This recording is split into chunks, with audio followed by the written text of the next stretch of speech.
Pavlov's aim was to discover what caused saliva to flow. He rerouted the salivary ducts to the outside of his dog's cheek so that he could collect and measure the spittle.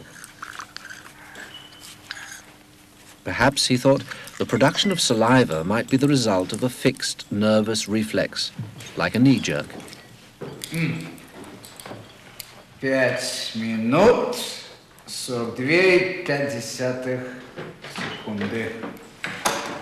After taking many measurements of spittle, he confirmed that the dogs drooled automatically when their tongues touched food. He called the response the salivation reflex. 4,5. Хорошая собачка. Я предлагаю поменять собаку. But his work started to run into trouble. As his dogs became familiar with the experimental routine, they started to fill their cheek tubes before Pavlov had a chance to stimulate their tongues. The dogs were learning to anticipate food. Pavlov tried a new technique.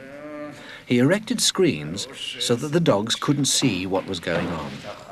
Before passing meat through the hatch, he introduced a stimulus that was totally unrelated to feeding. A ticking metronome.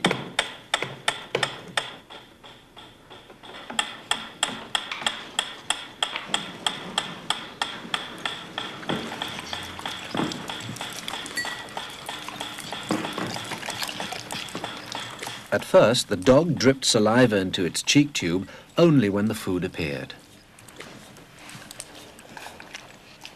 But after a number of trials, the dog began to connect the ticking with the arrival of meat.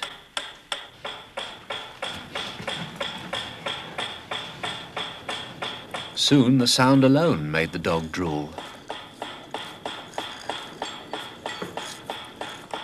Eventually, the dog salivated as much to the ticking itself as it did originally to the presentation of food. Полная.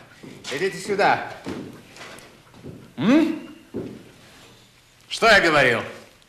He called this new response the conditioned reflex. Собака.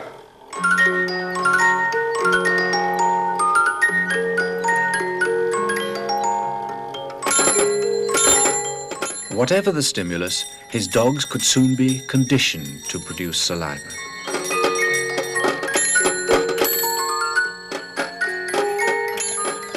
Pavlov believed that he had discovered how animals learned, even in the wild.